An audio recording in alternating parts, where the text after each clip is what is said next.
Le premier conseil à donner à un converti à l'islam, il y a beaucoup de choses à dire en fait. Parce que quand on se convertit à l'islam, c'est le premier contact avec une lumière qui est si intense qu'on a envie de la partager avec tout le monde. C'est comme si en fait, on avait vécu toute sa vie dans le noir, dans une pièce, mais que notre regard avait fini par s'habituer à ces ténèbres et à cette obscurité. Et le jour où tu vois la vérité de l'islam, c'est comme si d'un seul coup on allumait toutes les lumières. Tu sais ce qui se passe? Tu es aveuglé, tu es déboussolé. Et parfois cette lumière, tu la trouves si belle que tu veux la partager avec tout le monde, et donc tu commets des maladresses. Parfois cette lumière, il y a de mauvaises personnes qui viennent soi-disant te l'expliquer, mais qui te mettent que des filtres entre toi et elles, et qui vont finalement, au lieu de te diriger vers le bien, t'éloigner de la réalité de ce qu'est l'islam. Donc il y a plein de sentiments partagés en fait. Un sentiment de reconnaissance envers notre Seigneur, un sentiment d'amour intense de ce qu'est l'islam, mais aussi un mélange avec plein de nouvelles personnes qu'on ne connaissait pas, et on te dit, c'est tes frères, c'est tes sœurs. Alors le premier conseil que je pourrais donner à un musulman qui se convertit, c'est d'apprendre son dîn. C'est simple hein, comme conseil, mais c'est tellement important.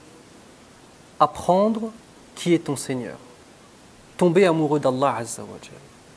Apprendre qui est Muhammad sallallahu alayhi wa sallam, qui n'est ni plus ni moins que la consécration et l'application de tous les principes coraniques dans un homme. Ça veut dire que Muhammad sallallahu alayhi wa sallam, pour nous, c'est le modèle absolu. Ce qui signifie que si on veut voir l'application concrète, en action, de tout ce qui est présent dans le Coran, tu étudies la vie du prophète Muhammad sallallahu alayhi wa sallam. Mais pas simplement dans un amas d'événements historiques avec des dates, mais avec une compréhension des différentes étapes, avec un échange. Et vous allez me dire, ça, on ne peut pas le faire tout seul. Donc, le deuxième conseil que je donnerai à ce converti, pour pouvoir concrétiser le premier, trouve des gens pieux qui vont t'encadrer. Ça revient à quoi? Ça revient à vous. Votre responsabilité. Vous en tant que musulman. Lorsque vous avez une nouvelle personne qui rejoint la communauté, c'est votre responsabilité, à chacun, notre responsabilité d'encadrer. Pas simplement de faire un bisou quand il a fait la shahada, salam alaikum et je te revois plus jamais de ma vie. C'est-à-dire que quand on voit des convertis à l'islam qui ressortent par la suite de l'islam, c'est un échec pour toute la communauté musulmane. Et pas simplement pour les responsables des mosquées ou les responsables religieux. Parce que, alhamdoulilah, on a un dîn qui est un dîn, je vais faire l'algérien là, de rijal ta'assah. On a un dîn d'hommes. Et ce dîn d'hommes réel, c'est-à-dire des hommes qui prennent leurs responsabilités. Et prendre ces responsabilités, c'est honorer le droit de notre Seigneur, puis par la suite, honorer le droit de sa famille, de ses proches et de ses frères et sœurs. Donc, apprendre son dîn, comment? En s'entourant, comment?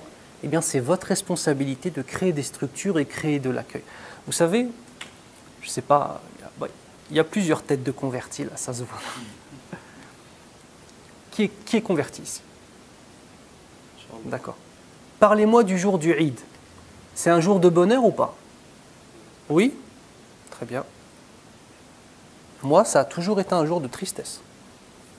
Tu sais pourquoi? Tu es à la mosquée, tout le monde se réunit, tout le monde sourit, tout le monde te dit que tu es frère. Et après la prière, on te fait un gros bisou.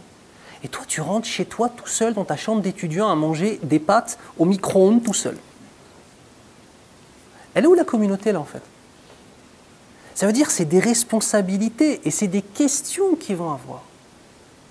Tous les sahaba sont des convertis à l'islam. Ça, il ne faut pas l'oublier.